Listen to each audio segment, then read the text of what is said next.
autophagy ဆိုတာခန္ဓာကိုယ်ရဲ့ဆဲတွေကမိမိကိုယ်ကိုပြန်လည်တန့်စင်တဲ့သဘာဝဖြစ်စဉ်တစ်ခုပါဒါဟာပျက်စီးနေတဲ့ဆဲအစိတ်ပိုင်းတွေကိုဖယ်ရှားပြီးအသစ်ပြန်လည်တည်ဆောက်တဲ့နည်းလမ်းဖြစ်ပါတယ်ကျွန်တော်တို့ရဲ့ cell တွေထဲမှာအချိန်ကြာလာတာနဲ့အမျှအညစ်အကြေးတွေနဲ့ပျက်စီးနေတဲ့ protein တွေစုပုံလာတတ်ပါတယ်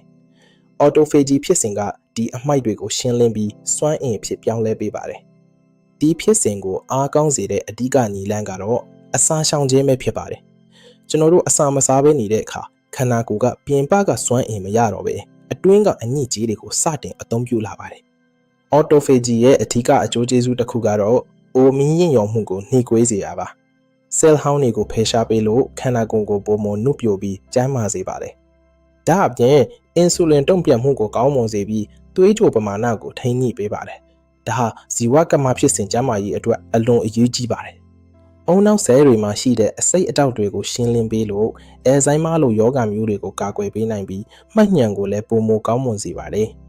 ကိုယ်ခံအားစနစ်ကိုလည်းပြန်လည်အားဖြည့်ပေးပါတယ်ပုံမွားတွေကိုတိုက်ထုတ်နိုင်စွမ်းတိုးလာပြီးခန္ဓာကိုယ်ရဲ့ခုခံအားကိုမြင့်တင်ပေးပါတယ်အသုံးအများဆုံးနည်းလမ်းကတော့16နာရီအစာရှောင်ပြီး8နာရီအတွင်းအစာစားတဲ့နည်းလမ်းပါဒါဟာ autophagy ကိုထိထိရောက်ရောက်လှုံ့ဆော်ပေးနိုင်ပါတယ်အခုဆိုရင် autophagy ရဲ့အကျိုးကျေးဇူးတွေကိုသိရှိသွားပြီလို့မျှော်လင့်ပါတယ်အားလုံးပဲကျန်းမာပျော်ရွှင်တဲ့ဘဝကိုပိုင်ဆိုင်နိုင်ကြပါစေကျေးဇူးတင်ပါတယ်